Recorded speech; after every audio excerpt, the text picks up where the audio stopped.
Tout un monde, Marie-Hélène Freixet. Le magazine des cultures et des identités en mouvement.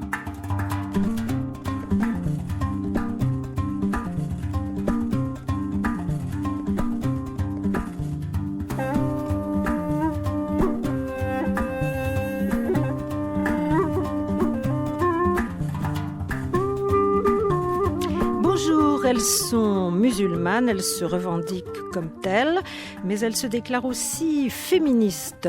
Le nouveau visage de l'islam passe-t-il par une relecture féminine de ses textes fondamentaux? Nous allons en parler avec Stéphanie Lat Abdallah, qui est avec nous, avec Malek Chebel, que nous attendons, et grâce au témoignage de Malika Hamidi, Asma Lamrabet et Haïfa Al-Mansour. مريبا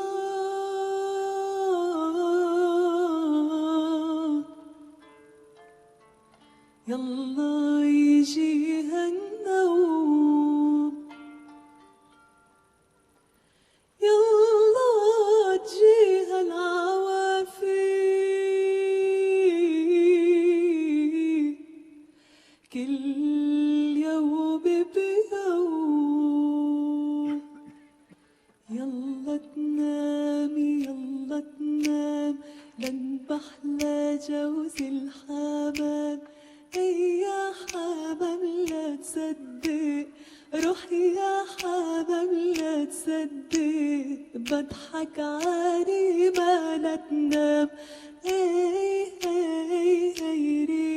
Voilée et féministe, engagée sur les droits des femmes, contre les violences conjugales, l'héritage inégal, l'autorité patriarcale, elles brandissent le Coran à l'appui de leur lutte. Ces féministes islamiques qu'on a vu émerger et s'exprimer à partir des années 90 et qui aujourd'hui prennent à partie leurs frères sur la scène des révolutions arabes et dans tout l'islam. Un mouvement qui s'exprime largement désormais, qui n'est bien sûr qu'un parmi toutes les formes de lutte pour les droits des femmes dans les pays musulmans, mais qui semble gagner du terrain et qui s'exprime de plus en plus clairement, notamment dans les communautés immigrées, que ce soit en France, en Europe ou en Amérique du Nord. Un mouvement dont nous revisitons les origines en le replaçant dans le contexte des réformes qui traversent l'islam depuis ses débuts. L'islam qui est loin d'être une religion statique, comme le démontrera Malek Chebel et comme il le démontre dans son dernier livre, Changer l'islam. Et puis nous allons ouvrir sur les différents courants de pensée des féministes musulmanes hier et aujourd'hui en compagnie de Stéphanie Lat Abdallah, historienne et politologue, et nous entendrons des témoignages de militantes islamiques musulmanes, féministes, Asma Lamrabet, Malika Hamidi, et puis regard en direction de Haïfa Al-Mansour, la toute première réalisatrice de films à tourner et à produire en Arabie Saoudite. الرحمن الرحيم لو أنزلنا هذا القرآن على جبل لرأيته خاشعا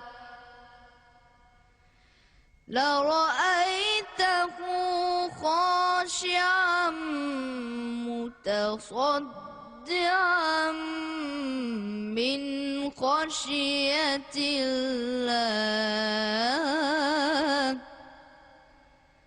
وتلك الأمثال نضربها للناس لعلهم يتفكرون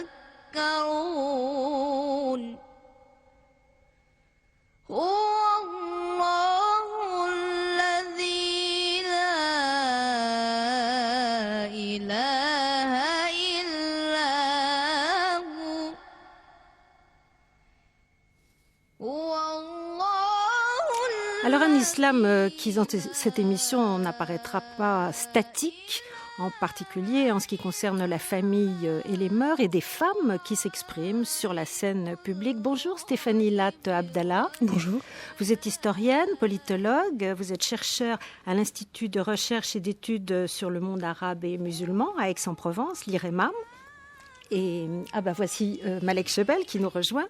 Et vous avez dirigé de nombreux ouvrages, dont Féminisme islamique pour la Revue des mondes musulmans, des engagements féminins au Moyen-Orient. Donc, vous regardez de très près depuis pas mal d'années l'émergence et de ces mouvements et la manière dont ils s'infléchissent peu à peu. Des mouvements significatifs, semble-t-il. Oui, alors si on s'en tient au féminisme dit islamique, ce sont des mouvements. Enfin, d'abord, ce n'est pas un mouvement. C'est quelque chose qui a émergé par un mouvement essentiellement intellectuel. C'est-à-dire, c'est pas un mouvement social, contrairement au premier féminisme arabe, qui étaient des mouvements sociaux ancrés dans des mouvements politiques, les nationalismes arabes, et ensuite des mouvements, souvent le socialisme, le communisme, des mouvements nationalistes palestiniens, par exemple. Alors, on essaiera d'ailleurs de les resituer de manière plus copieuse dans ce contexte-là, et même plus loin dans l'histoire avec Malek Chebel. Oui. Donc, le féminisme islamique émerge donc comme des intellectuels un peu partout dans le monde qui se mettent à faire œuvre d'interprétation d'ijtihad, des textes religieux. Donc, ça commence d'abord en Iran, il faut souligner ça. En gros, ce sont des femmes religieuses qui avaient espéré que la révolution iranienne apporterait une forme d'équité au moins entre hommes et femmes, parce que Khomeini, on le sait peu, mais avait quand même eu un discours sur les droits des femmes, aussi paradoxal que ça a pu paraître quelques décennies plus tard. Et ces femmes déçues par la Révolution dans les années 90, portées par le courant réformateur, s'engagent en prenant la religion au mot et en travaillant les textes religieux. Cela essaime très très vite aux États-Unis. Une des grandes figures, Amina Wadud, une afro-américaine convertie à l'islam, convertie à un islam tout d'abord extrêmement rigoriste et qui peu à peu s'engage dans une réflexion sur les textes religieux. C'est une théologienne et ensuite ça essaime à droite à gauche. Il faut quand même juste préciser une chose. Ce sont des intellectuels qui, au départ, viennent de pays de l'islam que l'on dit minoritaire ou périphérique, c'est-à-dire hors monde arabe. Et ensuite, ça essaime dans le monde arabe. Mais c'est d'abord l'Iran, l'Indonésie, les communautés immigrées, l'Afrique du Sud, la Malaisie. Ce sont ces pays-là qui produisent d'abord ces figures intellectuelles. Alors, dans l'heure qui suit, on essaiera de revenir aux origines et puis de regarder le développement progressif et de se demander si aujourd'hui, ce sont des mouvements qui ont un très gros impact, y compris dans les pays musulmans. Bonjour Malek Chebel. Bonjour. Alors cet essor du mouvement féministe islamique est l'une des multiples illustrations de ce que vous traitez dans votre dernier livre, mais vous l'avez toujours traité dans votre carrière d'anthropologue, d'historien, de philosophe, c'est-à-dire cette capacité que peut avoir, dans certaines conditions, l'islam de se réformer, de revenir à ses sources pour se dynamiser. L'islam, indéniablement, n'a pas cessé depuis le début de se réformer. Des réformes malheureusement homéopathiques, si vous voulez, et qui n'avaient pas d'entrée de jeu, de tête, si vous voulez, de porte-flambeau, pour pouvoir être identifiable, pour pouvoir être visible. Et donc on s'est trouvé avec une religion qui se posait des questions, en effet, des questions cruciales, philosophiques, anthropologiques, des questions lourdes, des questions de sens, mais sans qu'il y ait de réforme, si vous voulez, magistrale, un peu à la manière du christianisme avec Luther ou avec Calvin ou des gens comme ça. Ça tient d'abord à la structure de l'islam, une structure plus ou moins éclatée d'entrée de jeu, puisque nous avons 3 grandes familles qui vont coexister parallèlement sans vraiment se parler. Et quand elles devaient se parler, c'était parfois dans le cadre d'une tension qui ne permettait pas le dialogue. Donc j'entends parler des sunnites, des chiites et des ibadites. Mais de tout temps, y compris quand l'islam était au sommet de sa créativité, il y avait de grands philosophes, de grandes philosophes de grands philosophes masculins et de grandes réformatrices féminines. Alors, quelles sont-elles dans le passé, justement, rapidement, puisque dans votre livre, on va distinguer un certain nombre de femmes, puisque c'est un dictionnaire, en fait, des réformateurs musulmans, mais dans un passé lointain, moi, je n'ai pas trouvé de femmes dans votre dictionnaire. Pas lointain, parce que d'abord, la réforme, si vous voulez, que j'ai pris en ligne de compte, c'est la réforme de ceux qui ont laissé des écrits, ou des discours, ou qui ont posé des actes.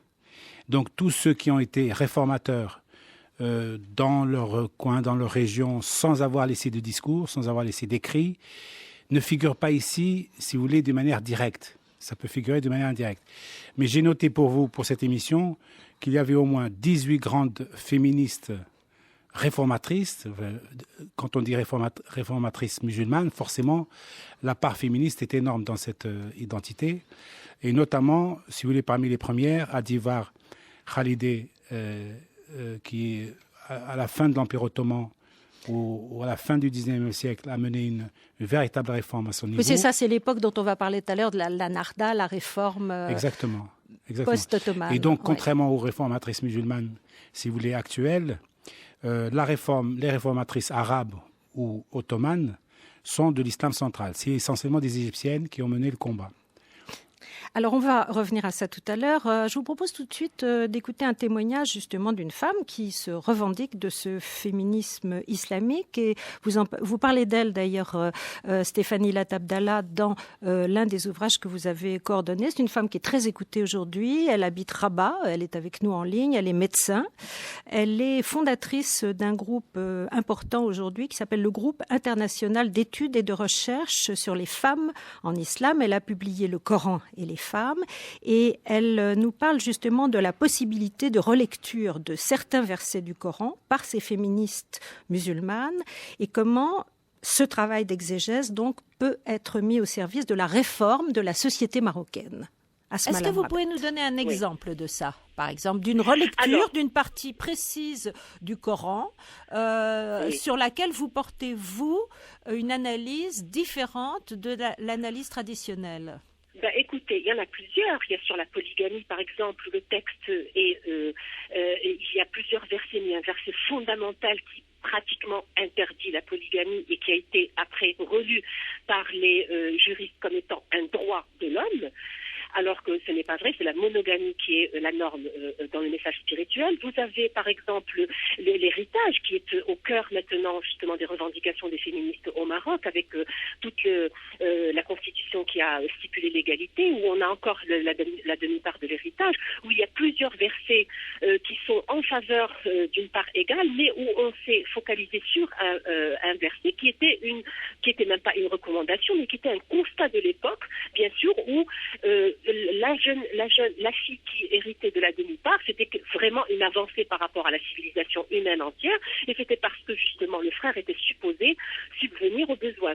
Maintenant, dans notre contexte-là, il faut aller plus de l'avant, et les féministes musulmanes justement demandent qu'on fasse ce qu'on appelle un ijtihad, un effort de contextualisation, et c'est quelque chose qu'on peut faire parce qu'en plus on a des latitudes, des versets qui nous permettent de le faire, parce qu'on a d'autres versets qui parlent d'égalité, mais qui ont été complètement marginalisés par la lecture patriarcale. Vous avez le divorce, par exemple, comme autre exemple. Le divorce a toujours été lu par les juristes musulmans comme étant un droit exclusif de l'homme. On l'a même appelé répudiation, alors que le terme de répudiation n'existe pas dans le Coran. Le Coran parle de divorce comme étant la dissolution d'un contrat de mariage et parle de 3 types de divorce. Le divorce demandé par l'homme, le divorce par l'amiable et le divorce demandé par la femme. Et toujours dans un contexte donc c'est-à-dire de concertation, c'est des choses qui ont été complètement marginalisées. On voit dans la plupart des codes de la famille du monde arabo-musulman, justement, que le divorce est un droit exclusif de l'homme, qu'il en fait ce qu'il veut. Au Maroc, avec le nouveau code, on a heureusement, grâce justement à la lutte des féministes laïques ou musulmanes, mais surtout laïques, il faut le dire, et il faut dire que c'est elles qui ont fait un travail très important sur ce sujet-là. Et ben, on est revenu à cette lecture-là, qui n'est pas une lecture moderniste, on est revenu puiser dans les textes, et on a retrouvé effectivement que dans le Coran, il y avait 3 types de divorce, et ce qui est maintenant en application au Maroc. cette relecture a permis à certains codes de la famille de progresser. Au Maroc, en 2004, justement, le nouveau code de la famille a complètement laissé de côté, justement, cette lecture de l'autorité comme elle a été lue par le patriarcat.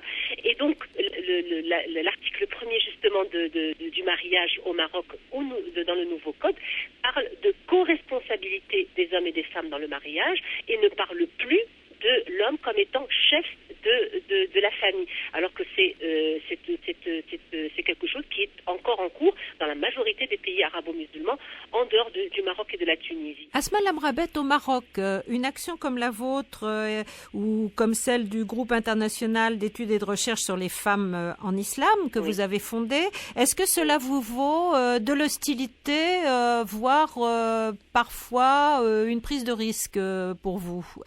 Oui et non. Oui, tant que je suis à l'intérieur de cette institution religieuse, j'ai une certaine légitimité. Donc, à proprement dit, jusqu'à présent, je n'ai pas eu de gros problèmes.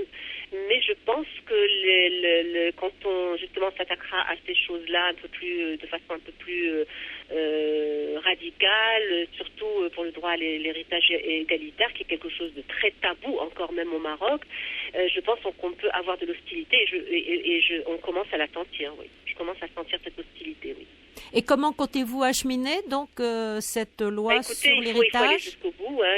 Il faut continuer à revendiquer des droits quand on y croit. Il faut aller jusqu'au bout. Moi, je suis complètement convaincue de l'esprit égalitaire du Coran et de ma tradition religieuse, de mon référentiel spirituel, et je suis prête à aller jusqu'au bout.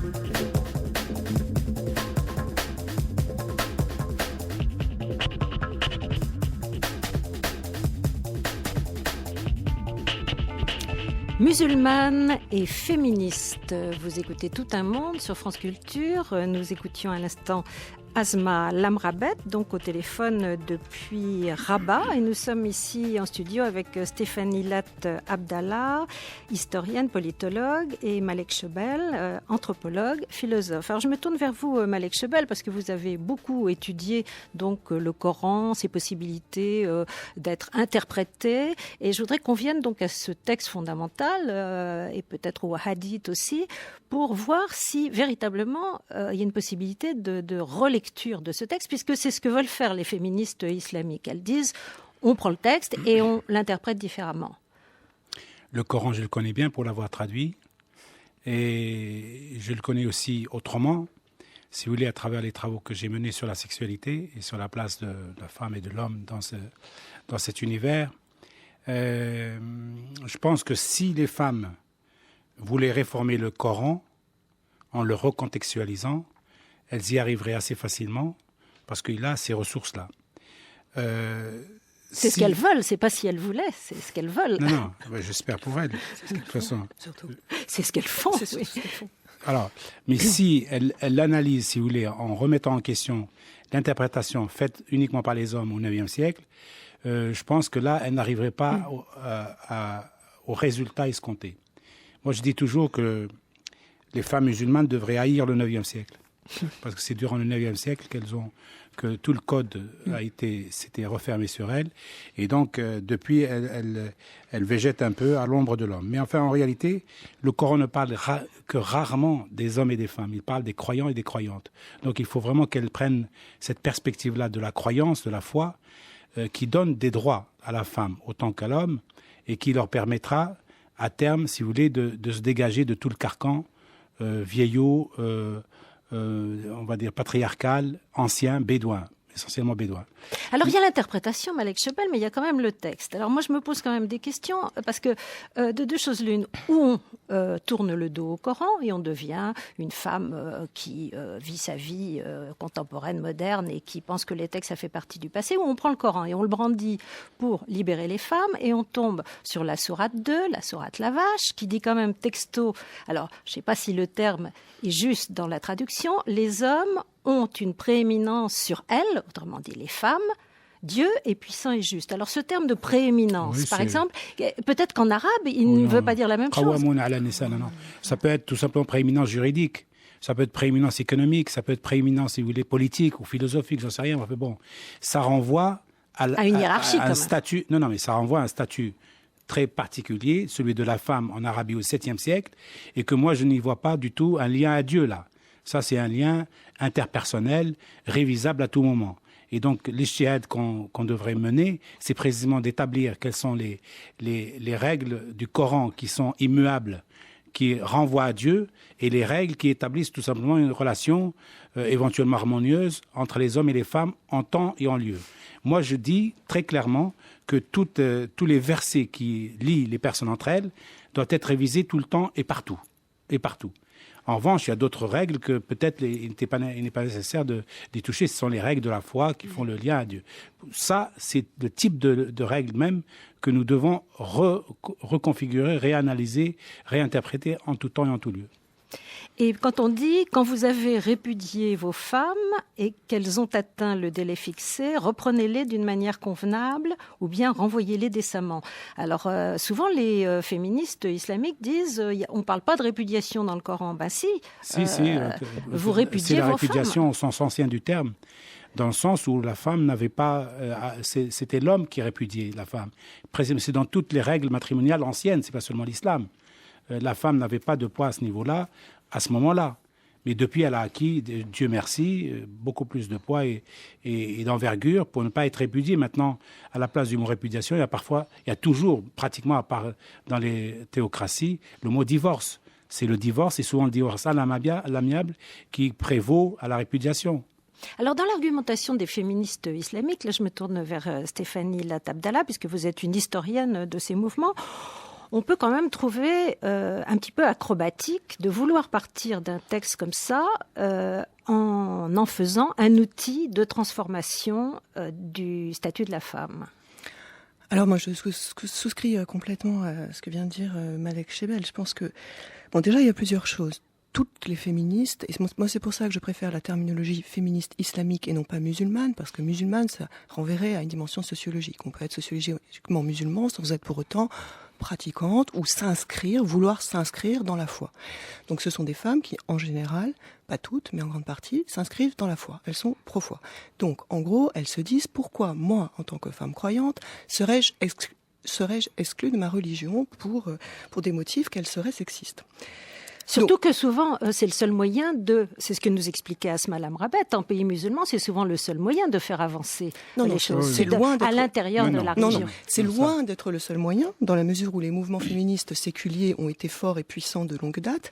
En revanche, c'est vrai que ça donne des arguments de poids à certains niveaux, notamment la question des codes du statut personnel qui régissent le droit de la famille, le mariage, le divorce, l'autorité parentale, etc., qui sont dans tous les pays musulmans, à l'exception de la Turquie, inspirés du fiqh, donc du droit musulman. Donc, sur ce terrain-là, effectivement, les arguments religieux sont nécessaires. Mais ce que je voulais dire par rapport à votre question, c'est que finalement, elles ont développé différentes formes d'exégèse. C'est pas un mouvement unanime, c'est un mouvement divers avec des personnalités. Et si on regarde, par exemple, la trajectoire de quelqu'un comme Amina Wadoud, au départ, dans son premier livre, elle essaye d'interpréter cette question de la violence domestique, de la violence de l'homme contre sa femme, qui est présente dans le Coran. Alors elle essaye de le faire en historicisant la terminologie, le mot, etc.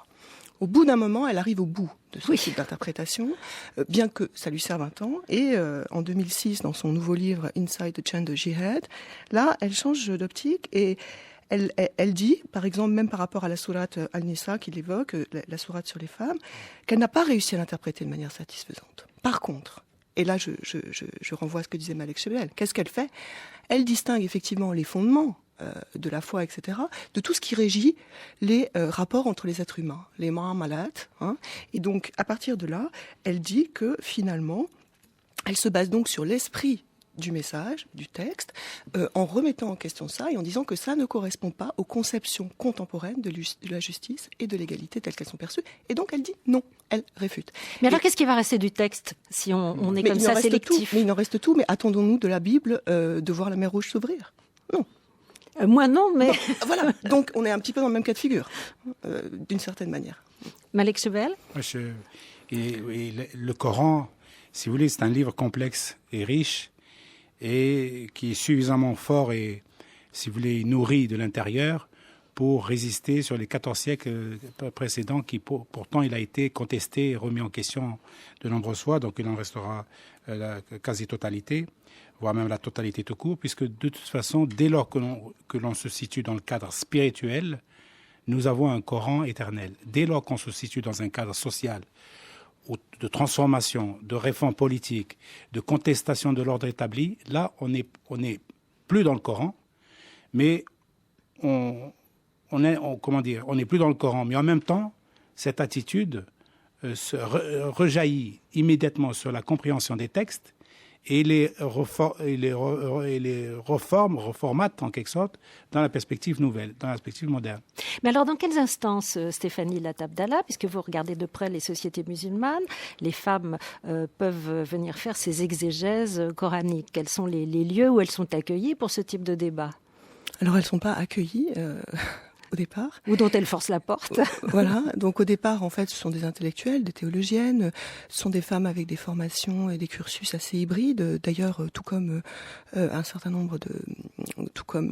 la plupart des tenantes de l'islam politique par ailleurs, c'est-à-dire c'est des femmes qui, comme Asma Lamrabet, sont médecins, mais ont aussi une formation religieuse, d'autres sont sociologues, comme Ziba Mir Hosseini, et à côté de ça ont une formation religieuse, etc. Et donc, c'est des femmes qui sont dans les universités, qui sont parfois, maintenant, c'est assez nouveau, aussi liées à certains mouvements de l'islam politique, par exemple, bien que ce soit plus rare.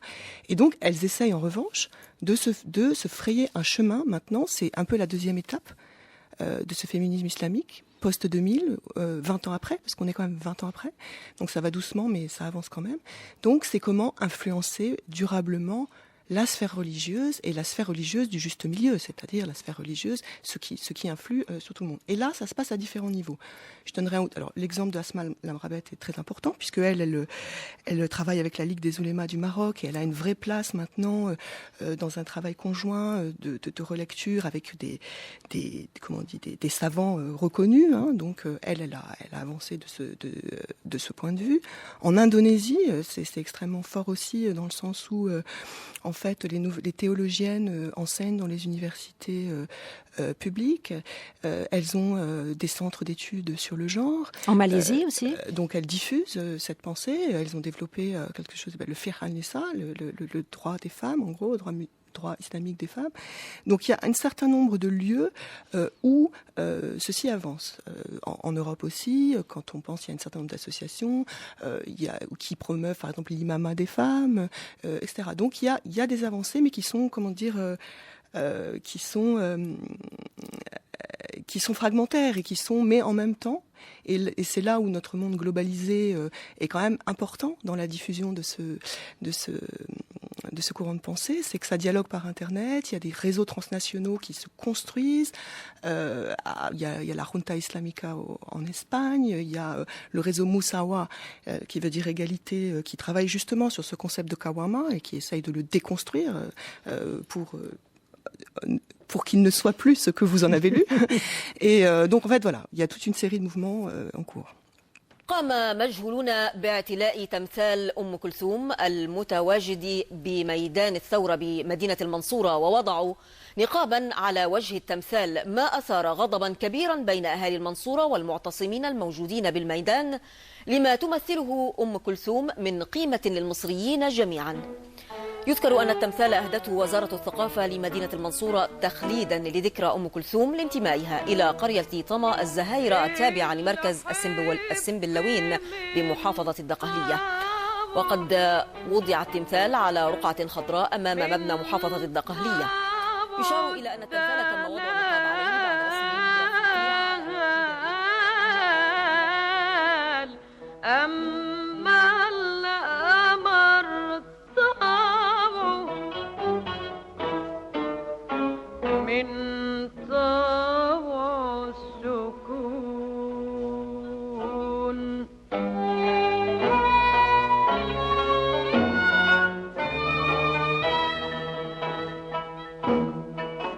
Voilà, petit extrait des infos montrant comment Kalsoum a été revoilée en Égypte et puis après un petit bout de sa voix magnifique. Alors aujourd'hui... Pas Kalsoum, hein, c'est son effigie. Hein.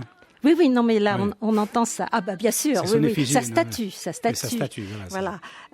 Alors nous parlons dans tout un monde de ces musulmanes féministes et je vous propose, Malek Chebel, Stéphanie Latabdallah, un nouveau témoignage qui nous vient de Bruxelles, celui de Malika Hamidi, qui est directrice générale d'un de ces réseaux dont vous parliez.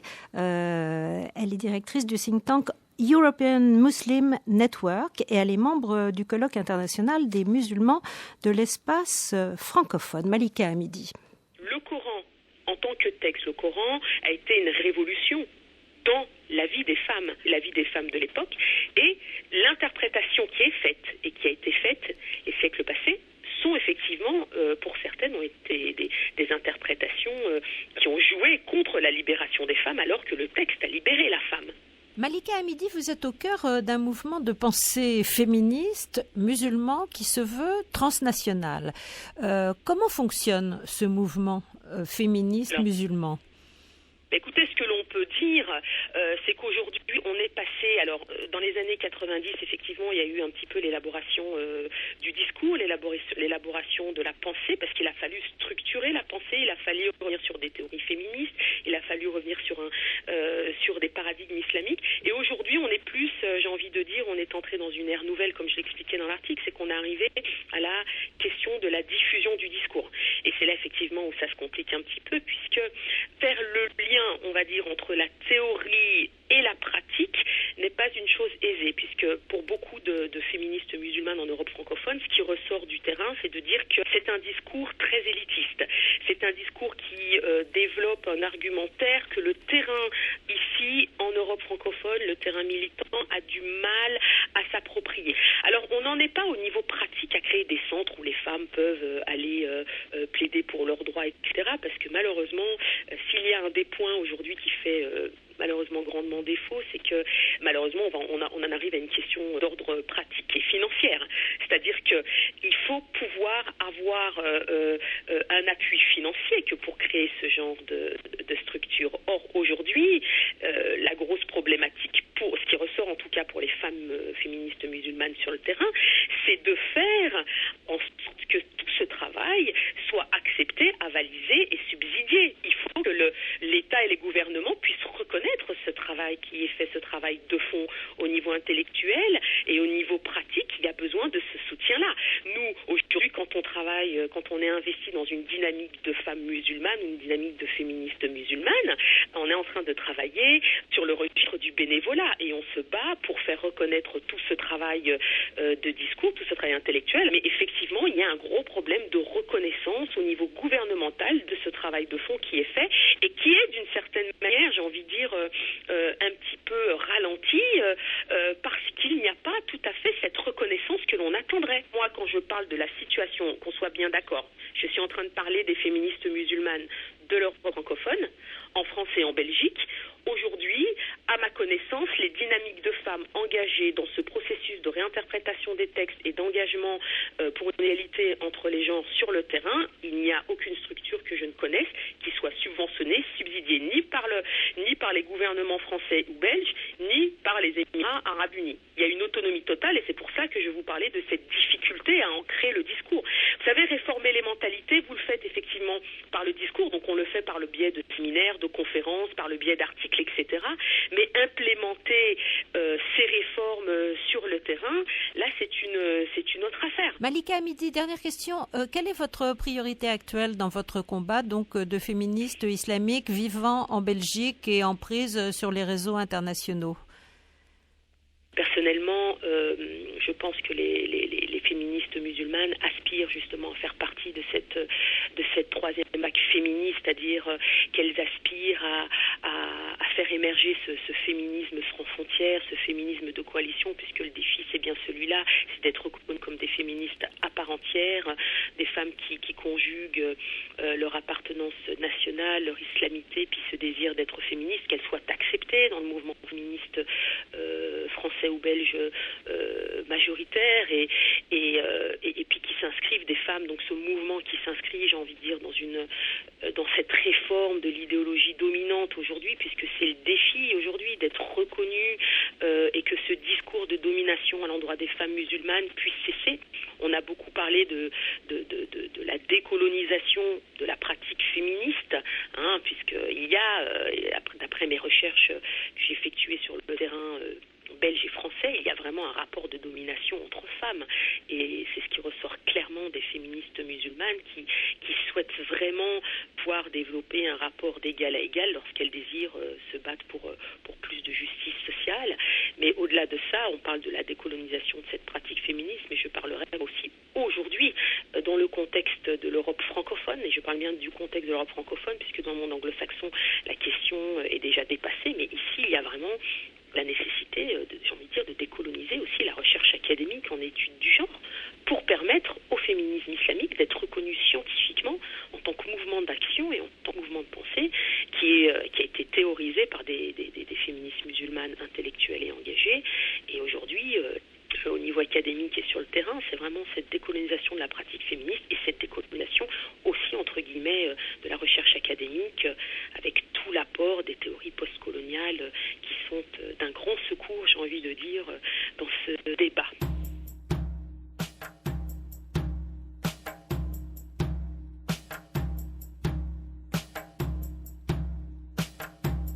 Il a été rapporté du messager de Allah sallallahu alayhi wa sallam qu'il a dit At-ta'ibu min adh-dhanbi kama la dhanba lah.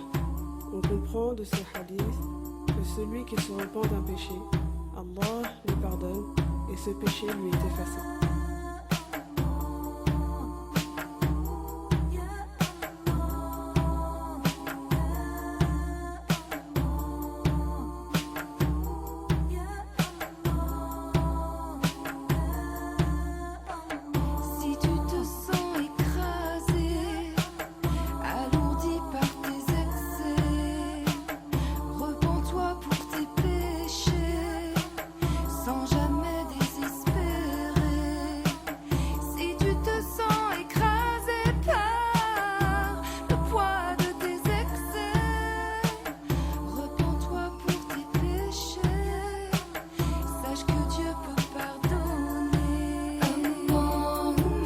Al-Ghaliya, un groupe de musulmanes françaises. Et auparavant, nous entendions Malika Hamidi du think tank European Muslim Network. Elle était en ligne depuis Bruxelles.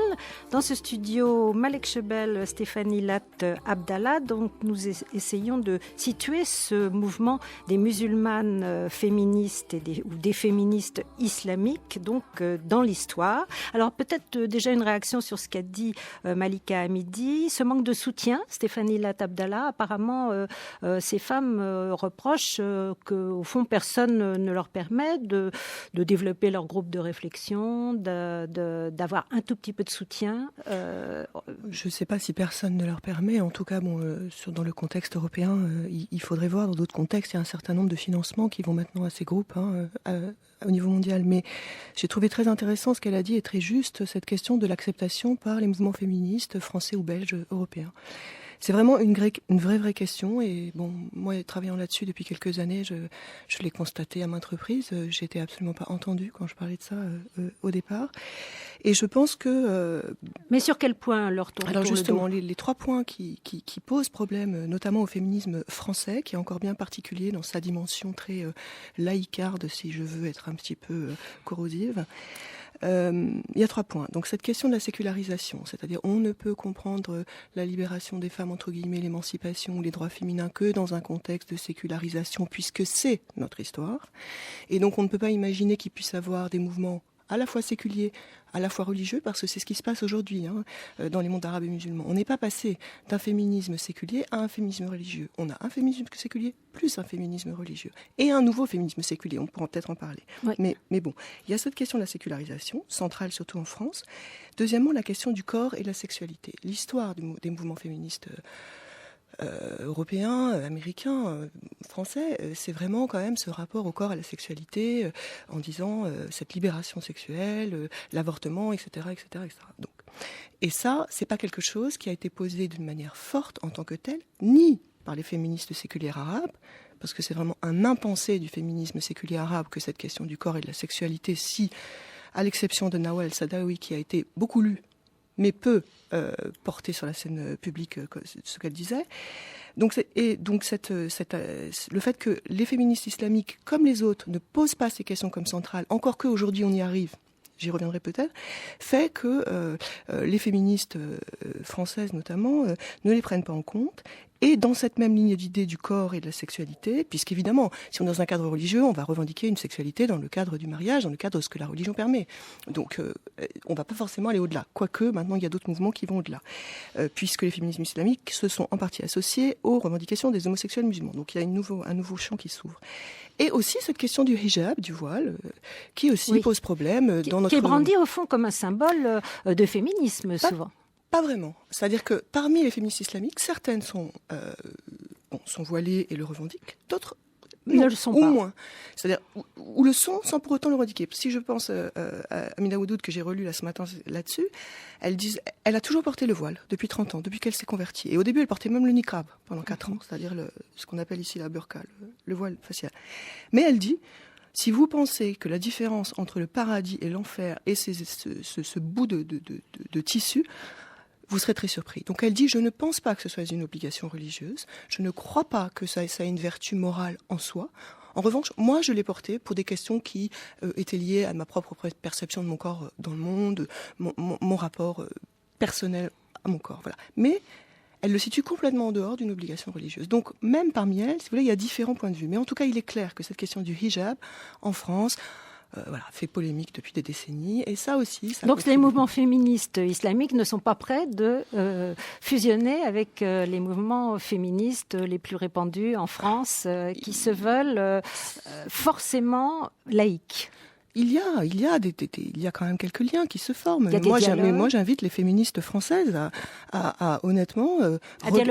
à dialoguer et à comprendre une chose qui est finalement toute simple. Il y a des processus historiques différents pour différents types de personnes, dans certains types de conditions. Et le problème n'est pas...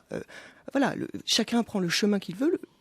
L'idée étant d'arriver à ce qui est souhaité, c'est-à-dire des droits égaux entre hommes et femmes. Je ne vois pas pourquoi, et là c'est vrai, elle a tout à fait raison, et d'ailleurs Leila Ahmed, qui est une historienne du féminisme égyptien, a parlé de féminisme colonial. Il y a eu une forme de colonialisme dans le féminisme, dans la manière dont les femmes devaient être émancipées. Voilà. Alors, on n'a pas sous la main une féministe pour répondre à cet argument, mais je me tourne vers vous, Malek Chebel. Donc, il y aurait une manière très musulmane, au fond, d'être féministe, y compris chez les précurseuses, si je puis dire, comme Nawal el-Saadawi, une gynécologue égyptienne qui a milité de manière d'ailleurs très efficace contre l'excision et qui fait partie de ces réformatrices musulmans des origines à nos jours dont vous faites le dictionnaire dans Changer l'islam. Oui, j'en ai dénombré au moins 18 réformatrices importantes d'envergure dans ce livre, et je tiens compte, si vous voulez, des 3 derniers siècles. Mais il y a Adivar, dont j'ai parlé tout à l'heure, au moment de l'Empire ottoman. Il y a aussi pas mal d'Égyptiennes. Bahizat el-Badiya, c'est une urbaine qui est allée dans la campagne égyptienne pour travailler au contact de la société égyptienne. Il y a Asma Barlas du Pakistan, il y a Zainab el-Ghazali de l'Égypte encore, Souhairi el-Qalamawi évidemment d'Égypte, Nawal Saadawi qui est gynécologue et qui a aujourd'hui à peu près 80 ans, qu'on a souvent entendu d'ailleurs au prix de sa sécurité personnelle. Elle a traité des questions de l'excision, de l'atteinte au corps féminin et de la liberté individuelle de la femme, la liberté du désir, on va dire, féminin, pendant des années sans être écoutée. Elle était juste écoutée aux États-Unis et en France. Amina Oudoud, très très à la pointe de la réforme. Donc qui est américaine, qui est afro-américaine, qui a lancé l'idée d'être l'imameux, la première imameux Qui est imam. Oui, imam conduisant des prières. Alors c'est aussi le problème, quel Oui. statut peuvent avoir les femmes comme responsables religieuses à l'intérieur de l'islam. C'est pas évident. Hein. Voilà. On les accueille mais pas à bras ouverts quand même. Notamment au moment de la prière. Parce que durant le pèlerinage, c'est mixte. Les femmes et les hommes prient ensemble devant la Kaaba. C'est mixte et ça a toujours été mixte. C'est seulement dans les prières quotidiennes et les prières du vendredi. Non, mais moi j'ai envie d'interpeller ma consoeur ici présente sur la question de la colonisation du féminisme musulman. Je pense que ça procède de la même manière de l'aliénation ordinaire générale, l'aliénation des hommes tout simplement. Et que si les féministes musulmanes ou islamiques, comme vous les appelez, voulaient se libérer, elles n'ont qu'à se libérer par leur discours, par leur attitude, par leur indépendance d'esprit. Je pense que tant qu'on est encore dans cette revendication de vouloir être entendu ou écouté ou respecté par les autres féministes non musulmanes, eh bien on est encore dans une sorte d'aliénation. Et je pense que... ça vous renforce quand même, parce qu'on se sent moins seul. Non, attendez. Non, mais je ne crois pas, c'est qu'elles sont attaquées. Moi, j'ai assisté je termine l'argumentaire.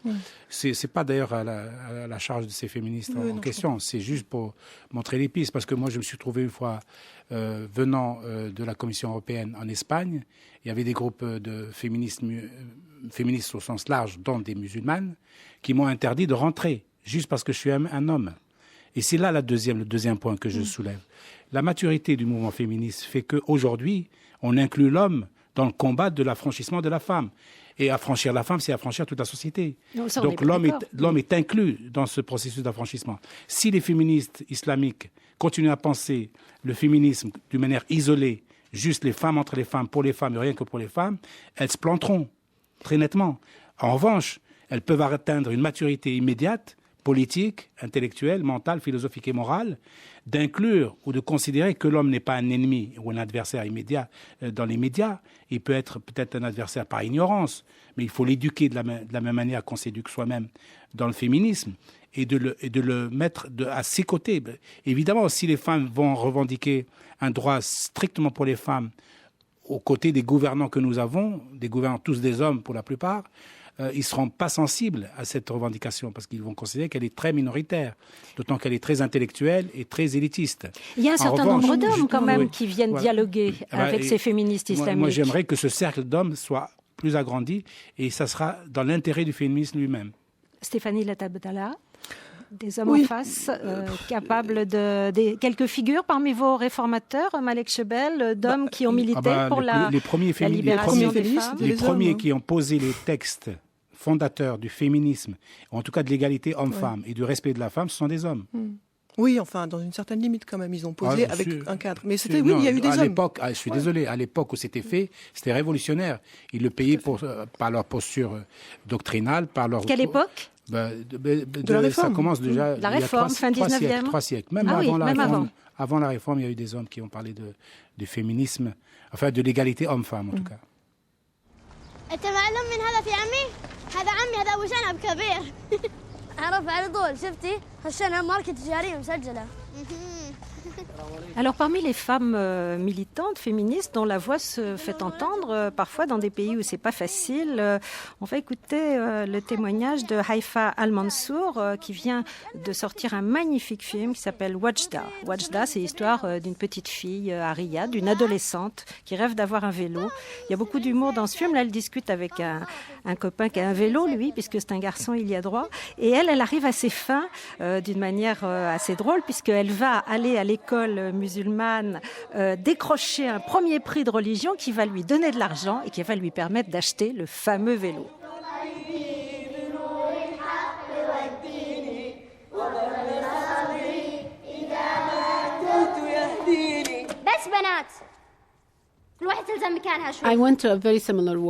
C'est vrai que j'ai grandi dans un monde très semblable. J'étais à l'école publique. Je suis très timide. Je ne suis pas du tout comme elle, joyeuse, sautillante peut-être. J'aime beaucoup ce personnage. J'aurais aimé pouvoir être comme elle. Oui, je pense qu'il en existe beaucoup et j'espère qu'elles continueront à défendre et à mener à bien leurs rêves et ne pas gâcher ce potentiel qu'elles ont. Et qu'elles s'affrontent et qu'elles défendent ce qu'elles veulent et qu'elles continuent à aller de l'avant.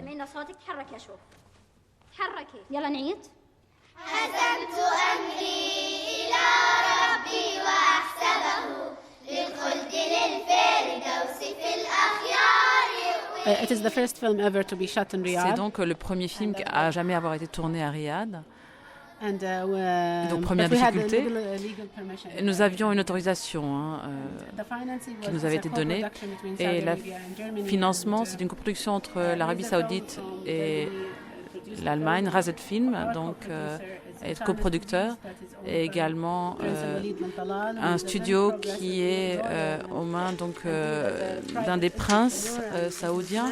C'est quelqu'un de très ouvert, c'est également un homme d'affaires et c'est vrai qu'il m'a beaucoup aidé et j'aimerais pouvoir produire d'autres films avec son aide. Il voulait vraiment que je réalise ce film, il m'a soutenu et c'est vrai qu'il défend le droit des femmes. Et je crois que on dit long sur ce qu'est le royaume et la façon dont il est en train de changer.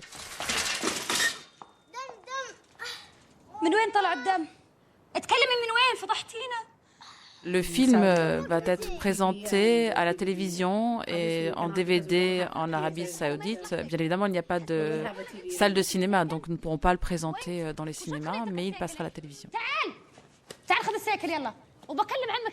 Montrer les arts ou montrer un film en public, quelque chose qui n'est pas pur. Et cette société traditionnelle depuis tellement longtemps qu'il est difficile de changer les choses. C'est vrai que nous avons des festivals de poésie et aussi de théâtre, mais je crois qu'il faut un temps pour que les gens acceptent que les arts font partie de la vie, de la société. Et avec le temps, heureusement, j'espère que les choses changeront. Les gens regardent les films avec des DVD, ils vont au Bahreïn, ils vont au Qatar voir des films au cinéma en mangeant des pop-corn. Donc ils ont l'expérience du vrai cinéma en passant la frontière.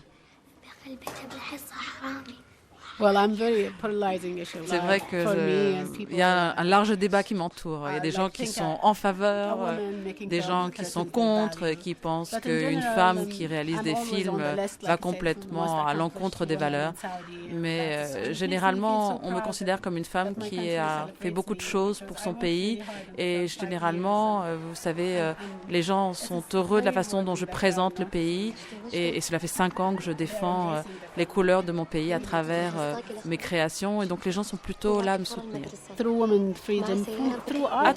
À travers vraiment la liberté des femmes, mais à travers les arts. J'adore ce que je fais.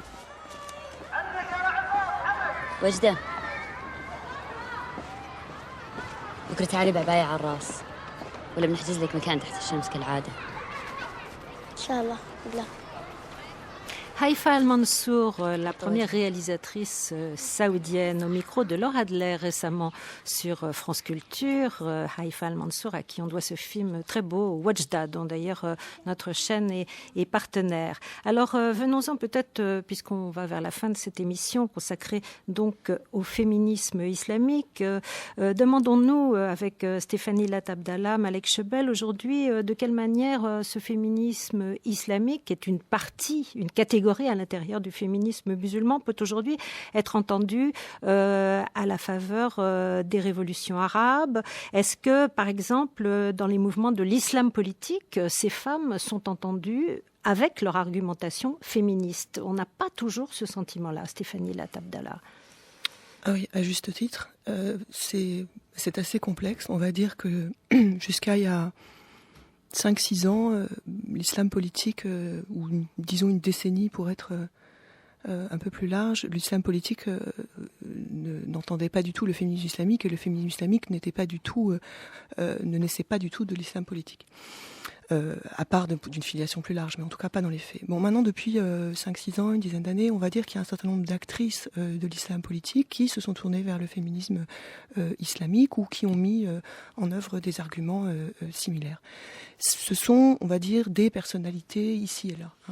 Mais moi, je l'ai constaté, par exemple, sur mon travail sur la Jordanie. Quand il y a 5 ans, je parlais aux femmes du Front d'Action Islamique, de féminisme islamique, elles me faisaient des grands yeux. Et aujourd'hui, elles ont ouvert tout un pan pour développer une théorie du féminisme islamique. Donc, ce qu'on peut constater, c'est que c'est un label qui est devenu porteur, parce qu'il y a cette espèce de vieux discours des droits de la femme en islam, vieux discours conservateur, qu'on trouve partout, de l'Arabie Saoudite partout, qui au fond, au bout d'un moment, certains tenants de l'islam politique se sont trouvés un petit peu coincés quand certaines femmes ont dit très bien, droit de la femme en islam, parfait, la religion la plus égalitaire, etc. Bon, très bien. Appliquons-le. Donc du coup, finalement, ce label est petit à petit devenu porteur dans une partie de ces milieux. Ça ne veut pas dire qu'il va être appliqué, mais en tout cas, alors qu'avant il était décrié, et que dès qu'on parlait de féminisme, on disait justement colonialisme, on disait sectarisme féminin, on disait etc. Maintenant, c'est un mot qui est employé, qui est porteur. Donc ça peut être une bonne stratégie. Ça peut être une stratégie, contrairement au terme de genre, qui lui, par contre, n'est pas du tout considéré, parce qu'on imagine qu'à partir de là, on va remettre en question les rôles féminins, masculins, les rôles familiaux, voire l'hétéronormativité. Donc ça c'est pas bien considéré. Donc on voit un changement au sein de l'islam politique. Maintenant, ça dépend énormément des mouvements et des lieux. Ce qui paraît intéressant dans la période révolutionnaire, post-révolutionnaire, etc., c'est que un certain nombre de conférences ont lieu à droite et à gauche entre des féministes séculières et religieuses qui se disent bon, maintenant, comment on va faire avancer les choses ensemble. Donc il y a une espèce d'énergie qui est donnée par les révolutions arabes. Nous, on ne voit que l'aspect régressif, puisque avec la victoire des islamistes dans les urnes, mais en fait, c'est pas ça qui se passe. Il y a un vrai renouveau. Enfin, il y a des tentatives de régression, mais il y a un vrai renouveau en parallèle du féminisme qui est extrêmement actif, présent, qui ouvre de nouveaux chantiers sur le corps, sur la sexualité, sur l'homosexualité. Et avec cette grande palette que vous décrivez, ça veut dire que c'est aussi l'essor des individus, d'une parole individuelle. Et tout à fait. Et d'ailleurs, quand je parle de sexualité, de rapport au corps, de nouveau féminisme, c'est la question des libertés personnelles qui sont vraiment posées aujourd'hui par les uns et par les autres, femmes et hommes, d'une manière assez forte. Et ça, alors même qu'on a la victoire des islamistes dans les urnes. Donc il faut aussi penser les contradictions. Donc ça aurait pu être un levier, in fine, pour aller vers une forme de modernité, paradoxalement. Je dis on pas n'en ça. est pas encore là. Si on a eu les révolutions arabes, c'est qu'il y avait des phénomènes d'individualisation et de prise en charge et de demande démocratique et de demande de liberté individuelle qui étaient là.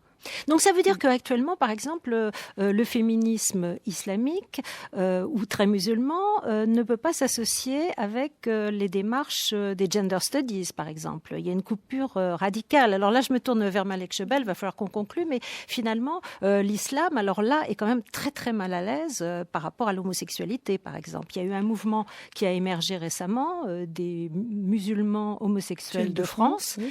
Pas récemment, non, ça fait au moins une vingtaine d'années. Non. Mais qui s'est proclamé en 2010. Ans, je suis désolé, à 25 ans, j'ai parrainé une association d'homosexuels maghrébins. Oui, mais entre maghrébins et musulmans, oui, il y a une différence. Non, c'est juste une continuité. Attendez, vous ne croyez pas, il y a aussi des postures. Non, mais c'est pas une continuité, c'est qu'ils se revendiquent dans le champ du religieux, c'est pas tout à fait pareil. Non, mais de toute façon, attendez, on voit bien l'évolution des gens. Il y a 30 ans, il y avait une fondation, il y avait une association d'homosexuels maghrébins à Paris qui était très active, qui organisait des séminaires, des débats, etc., qui ne se revendiquait pas de la religion, comme pas plus que d'autres d'ailleurs. Oui, non, mais c'est ça qui change. Là, mais tout a évolué vers l'islam. Tout a bifurqué vers l'islam. À un moment donné, ce sont des croyants qui veulent investir le religieux tel qu'ils sont. C'est-à-dire que c'est des gens qui sont homosexuels qui disent j'ai le droit d'être homosexuel et imam, par exemple. C'est pas tout à fait pareil de dire que j'ai le droit en tant que... Il y a une mosquée d'ailleurs en France. C'est juste une posture. C'est juste une posture. Attendez, c'est juste une posture. C'est pas une posture parce que moi je travaille avec eux et j'ai écrit un article avec un des fondateurs de ces mouvements et il est croyant. Il a fait le pèlerinage à la Mecque 2 fois et c'est une démarche. Quel est le rapport avec l'islam? On peut être... Les millions de musulmans homosexuels qui font le pèlerinage à la Mecque n'ont jamais été persécutés parce qu'ils étaient homosexuels. Non, mais moi j'ai pas dit ça. Voilà, c'est pas ça que je dis. Non, mais ce que je veux dire, moi, attendez. Malek Chebel, c'est déjà un débat plus complexe. C'est un autre débat. C'est un débat complexe. Mais disons qu'il y a le féminisme musulman regarde assez peu quand même du côté des mouvements gays. Bon, on va. Non, une partie du féminisme islamique aujourd'hui travaille avec les homosexuels musulmans. Une toute petite partie. Une petite partie et les autres ne le font pas parce que c'est pas leur problématique aussi. Du coup, j'ai rien dit. في ولد ماشي شايف ايده 10 دقايق وكل اعترافات الامهات. Malek Chebel, un mot pour conclure. Oui, non, je conclue assez vite. Je dis que les féministes seront tout à fait écoutés et respectés le jour où il y aura un discours nouveau. Les féministes seront écoutées et respectées autrement que des féministes qu'un avatar de l'Occident, quand elles se fédéreront entre elles et elles viseront la structure, la citadelle politique. Quand qu'elles poseront les termes en termes politiques. C'est d'abord ça qui est prioritaire avant que ce soit, si vous voulez, des revendications corporatistes. Oui, merci Malek Chebel. Malheureusement, on s'arrête là. C'est quand même déjà ce qu'elles font. Malek Chebel, Changer l'islam, et sur notre site franceculture.com, donc les ouvrages de Stéphanie Latte en consultation sur Internet. On met le lien.